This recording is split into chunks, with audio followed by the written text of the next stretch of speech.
So welcome to the final lecture, in our series Lazarus on Lithium, where we break down the theology of bipolar disorder. I will have some closing remarks at the end of the talk. The topic of today is going to be Mania and Satan's temptation of Christ. Before we get into that, I want to give you a helpful explanation to how the manic mind works. And this can't be found in any psychiatric textbooks. This is just how I've come to understand it throughout my time. I call it the sanity index. So imagine if you right now watching this video have a sanity index where you are 90% sane and then 10% insane. And we can make value judgments about all the people we know, what percentage are they in the sane versus insane ratio. The way a manic episode works is that the ratio starts to go off. 10% insane, 20% insane, 30% insane. And the cycle that perpetuates is that as you start to lose your sanity, you take actions that increase you moving in the direction of being less sane. So taking actions like not sleeping or not eating, or dramatic decisions made in the relationship or sexual department, drugs or alcohol, getting fixated on an idea so much that it motivates you, or having a crazy conversation or a conflict with a friend or a family member. All these incidents, as your insanity levels are rising, serve to propagate you forward into a higher level of insanity. And then as that ratio switches and then you're more insane than you are sane, that's when things really take off and start to escalate, and we see a full manic episode taking effect. But now that you have that background, I want to explain a succession of events that happen in the life of a manic person that lead them to be in the place where they are most subject to satanic influence. The first thing that collapses is time. We touched on this in the first video in this series, where we talked about providential compression, where something that would take a normal person weeks, months, or even years to accomplish internally, a manic person can do almost instantaneously.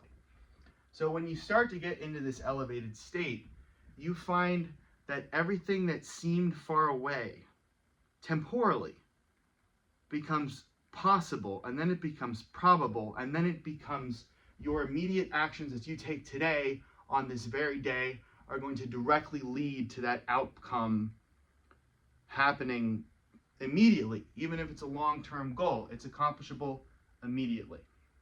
So the manic person loses contact with the concept of time. From there, two things happen almost simultaneously. Remember, we talked about as the person is going through this episode, they're becoming less and less sane. So they start to lose their relationship to the truth. The ambitions of the manic mind become impaired. They're no longer connected to reality. So this is where we see grandiosity, impulsivity, and all these other dispositions that a manic person will have in their mind that they'll take into the actions that they pursue. And as soon as the truth begins to collapse, the next thing that collapses is going to be community. Because as the manic person is going forward on this journey, they are making people mad, they are scaring people off, they are getting in arguments, they are ending friendships, they are ending relationships. And the manic person finds himself in this incredibly vulnerable state, isolated from the world around them. And this is where the last step in the process comes into play.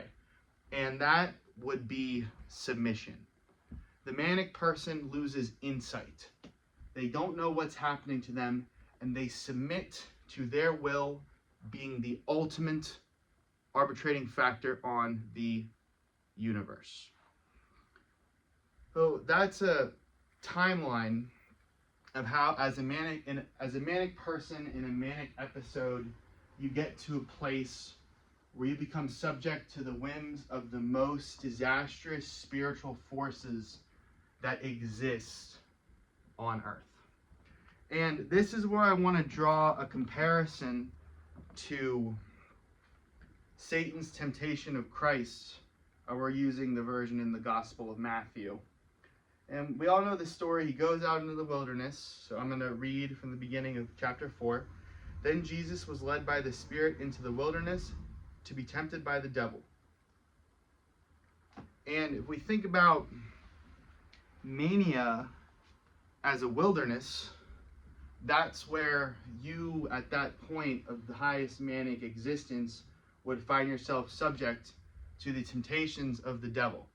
So what I'm going to do now is go through the 3 ways that Christ was tempted by Satan, and we're going to compare them to similar proclivities in the mind of a manic person. So, verse 2, after fasting 40 days and 40 nights, he was hungry.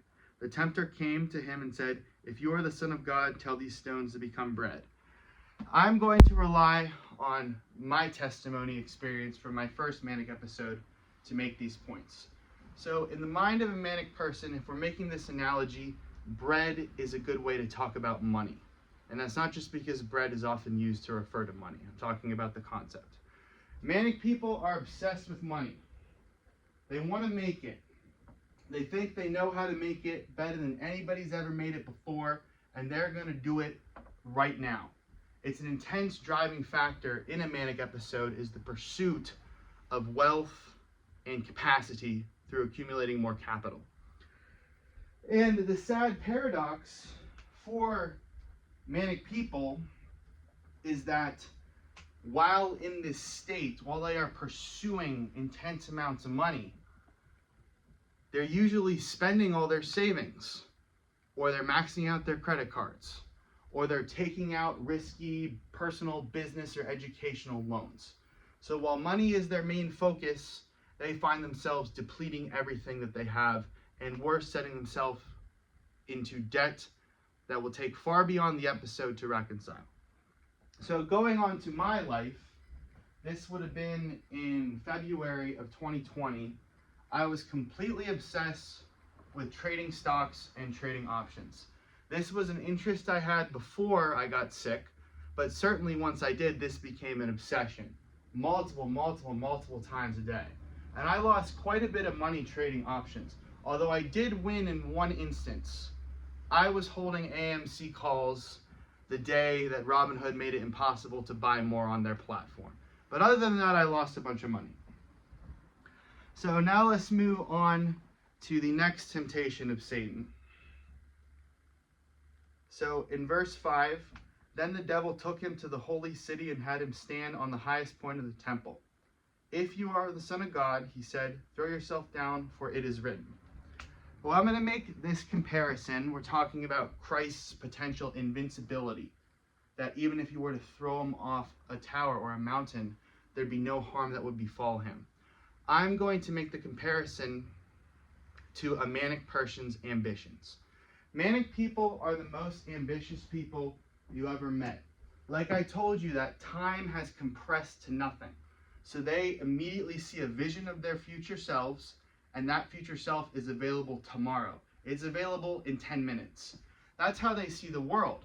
So when you're manic, you have this immense ambition, and it seems like nothing is stopping you from accomplishing your goals. Oh, connecting it back to an ambition I had when I was manic, I wanted to become a great public theologian, or not intellectual. I wasn't all that Christian yet. I wanted to become a great public intellectual. I wanted to be the kind of guy who would have a massive following, whose clips would circle through the whole internet, who would do debates with all the big names at the times, and write all kinds of books and give all kinds of lectures. And I had running on my phone a list of numerous book titles. I just had the titles, but in my mind, these books already existed. All I had to do was write them. And I was completely overcome by the ambitions I had that were elevated by me being in a manic state. And then for the final temptation of Satan, this is in verse 8. Again, the devil took him to a very high mountain and showed him all the kingdoms of the world and their splendor. All this I will give you, he said, if you will bow down and worship me. And I'm going to make the comparison between this final temptation of Christ to manic grandiosity. And if you haven't been around manic grandiosity, I would highly recommend you try and stay away from it, because it is a very terrible thing. The self, the ego, becomes so inflated because you believe you have this great capacity suddenly that you will change the world, that you will be famous, that you will influence people's lives, that you might control or influence narratives, or everything seems suddenly possible when you're manic. So I'm a little ashamed to admit this, but I'm just going to give you a snapshot of where I was when I was at the peak of my first manic episode. It was my honest belief that I was going to master commodity trading, so oil, lumber, gold, stuff like that.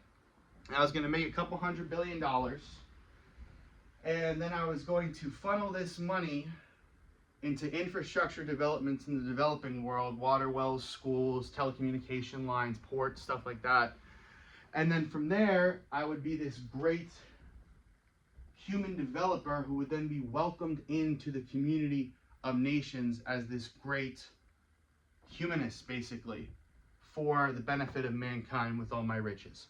I believe that. I thought that was possible.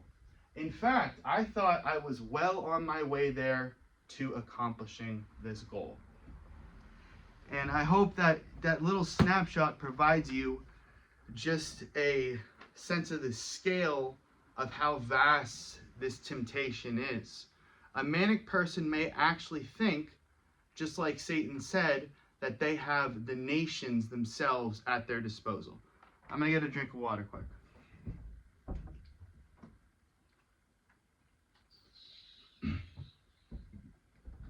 So that is mania. You're falling for all those temptations.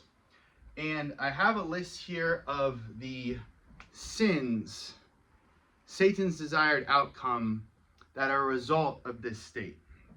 The first one is pride. When you're manic, you have pride like nobody else has pride.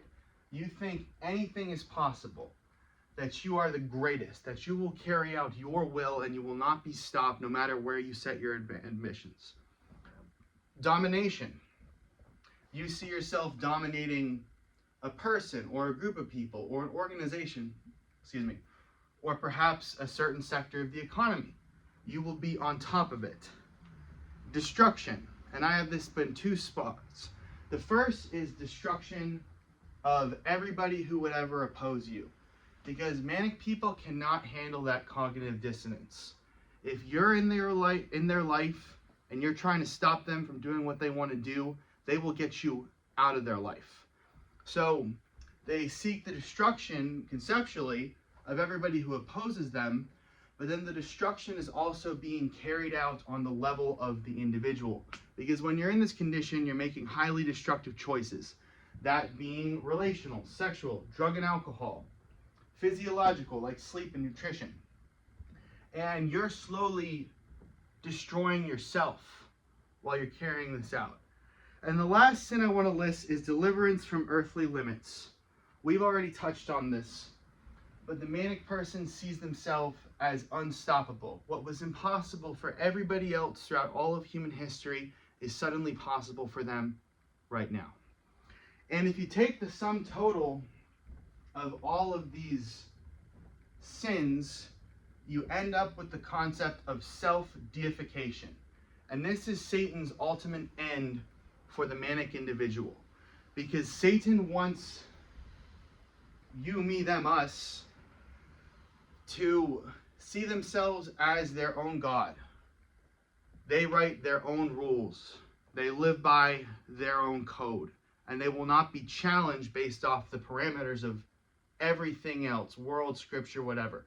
They only live for themselves. And isn't self-deification the center of all sin, be it manic or not? Because we are called to love the Lord our God and to have no other gods before him. Satan's perversion in a manic episode is convincing us that that is no longer the case.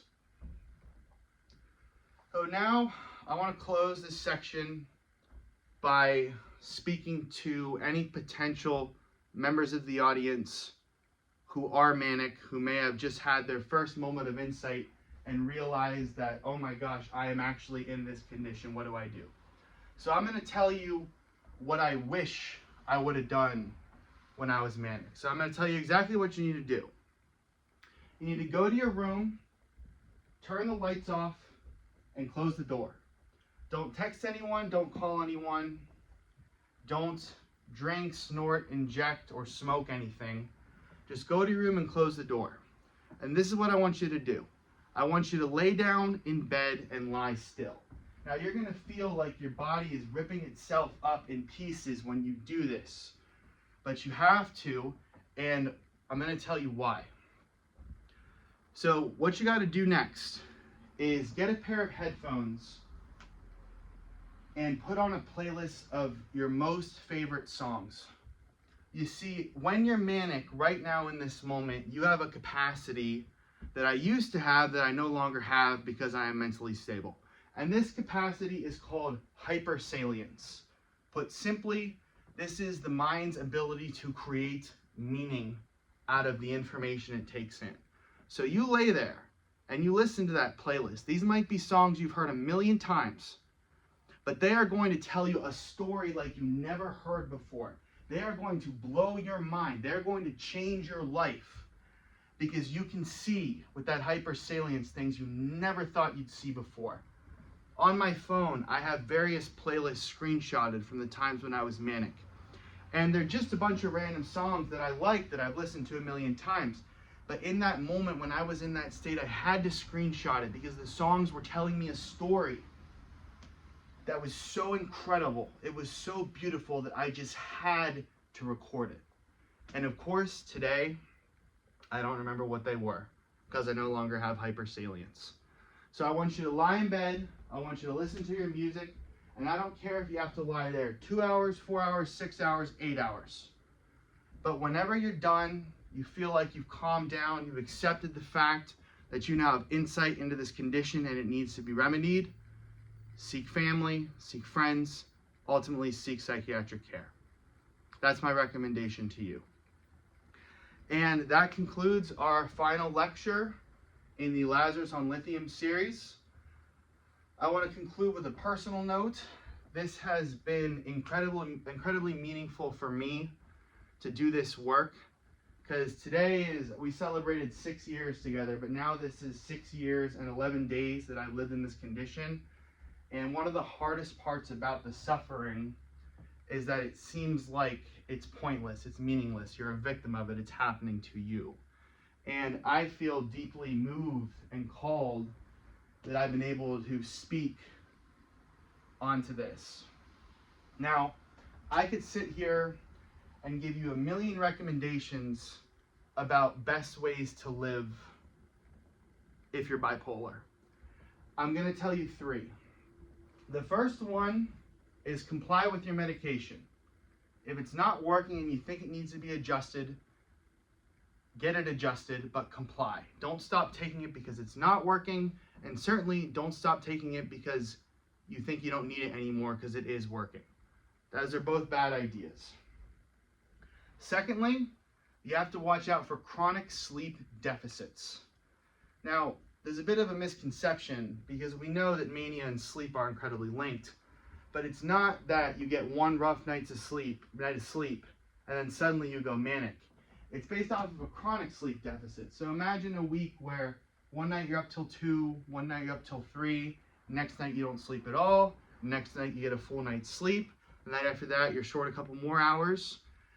Across the sum total of all of those days, you are accumulating a sleep deficit that eventually can start to cause things to become a little wobbly around the edges. And that's when you take the actions I said in the beginning of the video, where you start taking actions that exacerbate that fact and can put you into a full-on manic episode. And the last one is stay hydrated. If you take lithium, which is a very common drug for bipolar people, stay hydrated because lithium toxicity, that's when you get dehydrated and it poisons you, is a terrible way to go. And I wouldn't want to see that happen to anybody. And in closing,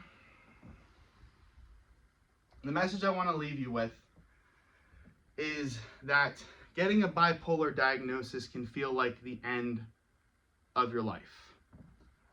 Leaving the psych ward for the first time can feel like the end of your life. I hope I've left you with an example that that is not how it has to be. Bipolar disorder is not the end of your life. It is just the start of the next chapter of your life. And it is my hope and my prayer that as you move forward into the life that God has prepared for you, you find joy and peace. Thank you, and God bless.